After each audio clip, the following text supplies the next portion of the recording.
Hola, me llamo Alejandro Sanz Carbonell y este es mi seminario para la asignatura de bacteriología. Este, este seminario realmente está más orientado a lo que es la descripción de lo que sería el concepto de especie, lo que es una procariota y cómo se clasifican. Realmente este seminario se va a basar en este artículo de Ramón Rosselló Mora. No obstante, yo no voy a meterme en todo lo que se mete él porque son conceptos pues un poco más, a ver, por ejemplo, se pone a explicar aquí pues la metabolómica y algunos conceptos complicados de explicar para un seminario y para realmente lo que pretende este seminario, que voy a intentar pues explicar lo que es más bien eh, lo que es una especie, las procariotas, eh, más o menos saber qué son, la forma de clasificarse y bueno, pues eso, decir un poco lo de las bases de datos y para las futuras clasificaciones y bueno, ya veremos. Teníamos una introducción, luego realmente nos meteríamos en lo que es la taxonomía, lo que hacen los taxónomos, concepto de especie, y bueno, luego pues ya lo que es el trabajo de la reconstrucción de los árboles y lo que sean las bases de datos. El mundo microbiano es como un puente que recorre gran parte de la distancia existente en el mundo de los seres vivos, la distancia entre procariotas y eucariotas. Las células procariotas carecen de núcleo, de mitocondrias y de cloroplastos. No hacen la endocitosis ni la pinocitosis, es decir, son incapaces de ingerir partículas o gotas de líquidos. Los procariotas y los eucariotas también se diferencian por características bioquímicas importantes, como la estructura de los ribosomas y la composición de los lípidos. Además, la mayor parte de los procariotas son haploides y generalmente tienen un único tipo de cromosoma circular, junto a elementos extracromosómicos, que son los plásmidos. La mayor parte de eucariotas tienen una fase diploide y diversos cromosomas lineales diferentes. Las células de los organismos pertenecientes a los dominios de bacteria y arquea pueden ser pequeñas, pero son muy complejas en cuanto a su organización. Las células procariotas no son únicamente unas bolitas o unos bastones pequeños indiferenciados, sino que algunas tienen sus proteínas y material genético en algunos lugares específicos de la célula. Además, se usan estructuras elaboradas para llevar a término la morfogénesis y la división celular, como ahora las proteínas similares a las que componen el citoesqueleto eucarístico. El término procariota no denomina una categoría taxonómica válida, pero agrupa dos dominios, bacteria y arquea, que junto con eucaria representarían el total de la diversidad celular en la biosfera. El conjunto de procariotas se dividiría en dos líneas filogenéticas, la que englobaría a las verdaderas bacterias y el dominio arquea, es decir, procariotas.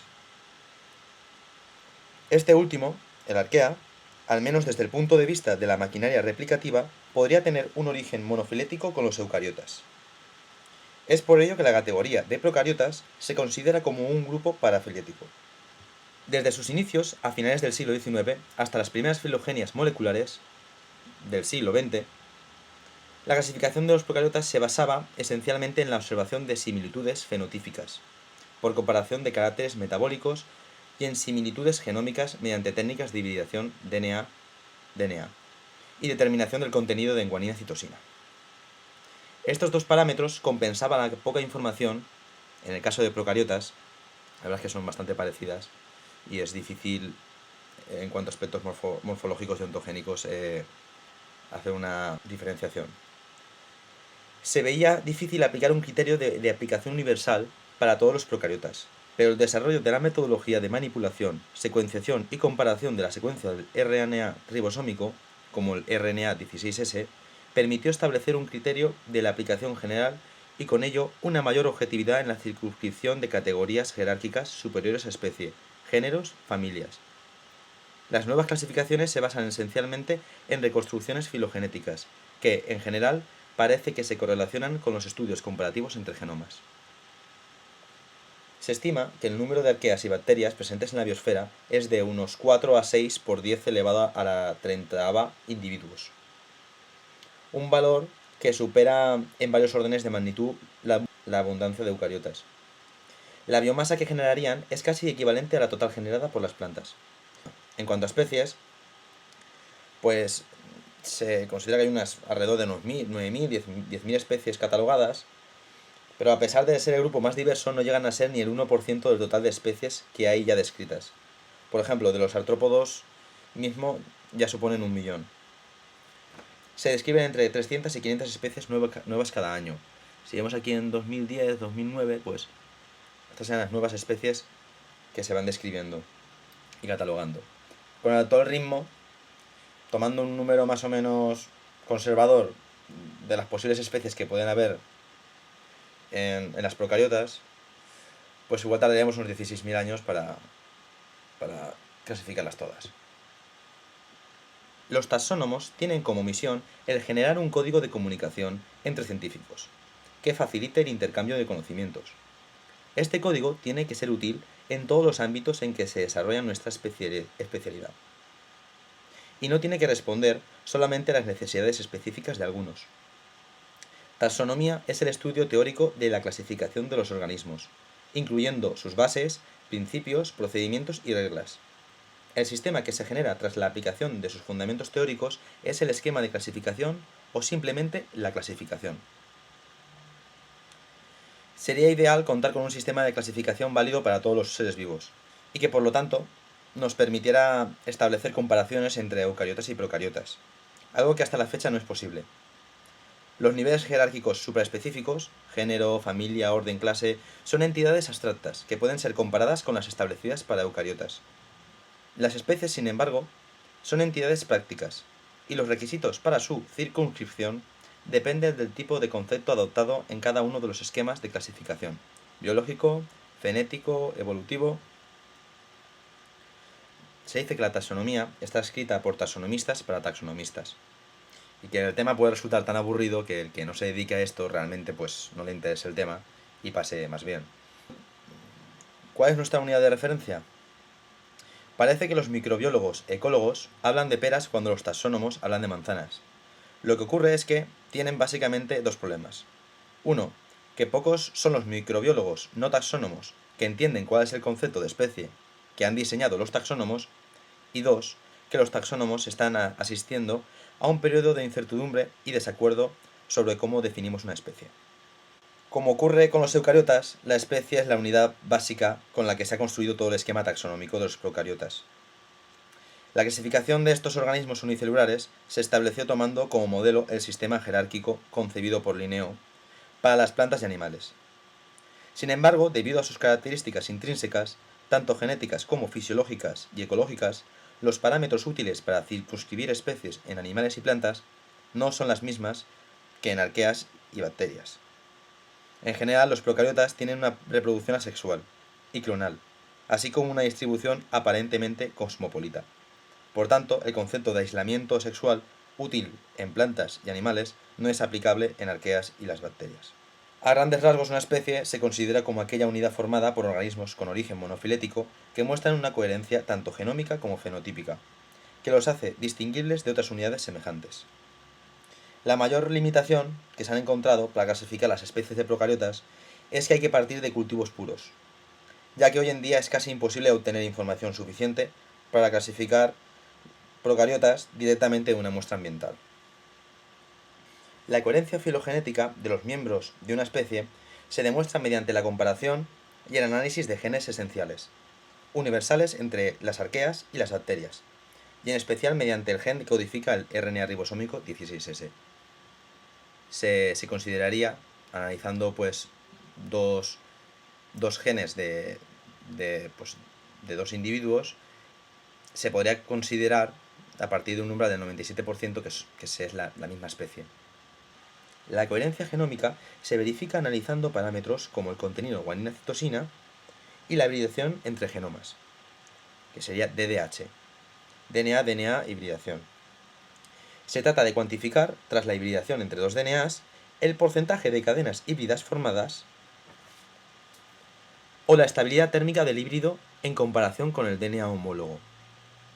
En cuanto a la hibridación DNA-DNA, el límite de especie estaría en torno al 60-70% de similitud. Ambos parámetros, el de la hibridación y el de la estabilidad térmica, están correlacionados. En general, un nivel elevado de porcentaje de similitud se correlaciona con pequeñas diferencias en la temperatura de fusión entre híbridos y homólogos. Eso significa, el homólogo, el híbrido. Y eso significa que cuanto más alto este porcentaje, más se parecen dos genomas. Más genes compartidos tienen y su secuencia es más parecida, por lo que se forman más híbridos que en el caso contrario. De la misma forma, cuanto más se parecen los genes, más térmicamente estable es el híbrido que se forma, por lo que dos genomas semejantes generarán híbridos con temperaturas de fusión muy parecidas. También existe una correlación entre el DNA-DNA hibridación y la identidad de secuencia del RNA ribosómico, 16S. Se propuso un valor del 97% en la identidad de esta secuencia como frontera para la circunscripción de especies. 97% en el caso de la identidad del RNA ribosómico 16S y que estaría en torno pues al 60-70%, igual diríamos, como hemos dicho antes, de similitud DNA-DNA. Sin embargo, debido a la enorme diversidad en grupos filogenéticos y nichos ecológicos, la tasa de mutación de este gen no es sincrónica en las arqueas y las bacterias.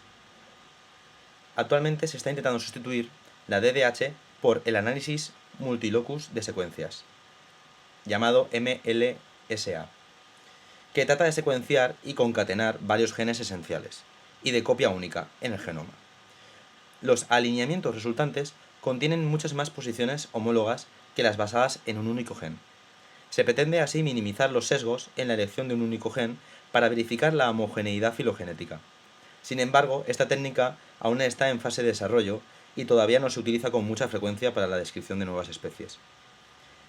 La coherencia fenotípica se observa mediante la aplicación de test metabólicos y enzimáticos, y con la medida de los parámetros quimiotaxonómicos tales como los perfiles de ácidos grasos, las poliaminas, la composición en quinonas respiratorias, los lípidos polores, etc. Entonces hemos visto que está la coherencia filogenética, que sería se utiliza por ejemplo el RNA 16S, lo que es la coherencia genómica, que es mediante hibridación DNA-DNA, y luego, pues como hemos dicho al final, pues la coherencia fenotípica.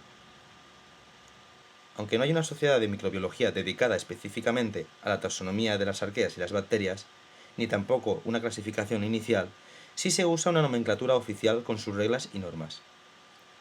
Las arqueas y las bacterias se han ido clasificando mediante publicaciones en distintas revistas científicas, cuyos criterios de clasificación se establecen a partir de la experiencia y de los generados por los investigadores pioneros. Sin embargo, hay dos entidades que de una manera consensuada entre microbiólogos se han encargado de organizar y objetivar la clasificación de las arqueas y las bacterias. Aquí tenemos las dos revistas importantes donde recogerían pues, las nuevas clasificaciones que se van validando. A pesar de no haber una entidad oficial con la potestad de la taxonomía de las arqueas y las bacterias, sí que se ha llegado a un consenso entre microbiólogos sobre cómo se rige esta. En este momento, la fuente de información de más actualidad y fiable sobre la clasificación de las arqueas y las bacterias se encuentra en esta página web. Y bueno, pues aquí pues se van recogiendo las nuevas especies y bueno, los cambios.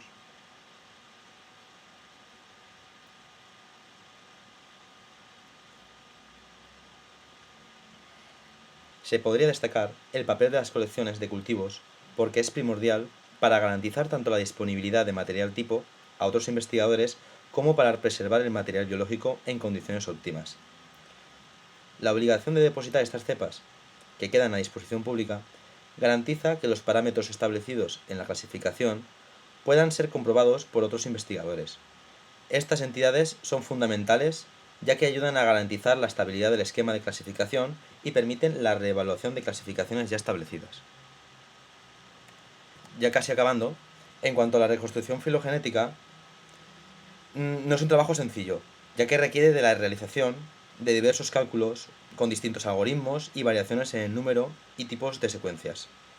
Es recomendable el asesoramiento por un experto en reconstrucciones filogenéticas si uno no está muy acostumbrado a este tipo de análisis, ya que puede llevar fácilmente a conclusiones erróneas. La afiliación filogenética de un organismo nos aclara datos, como el parentesco de este con otros organismos ya secuenciados, así como la naturaleza monofilética de los taxones que uno analiza.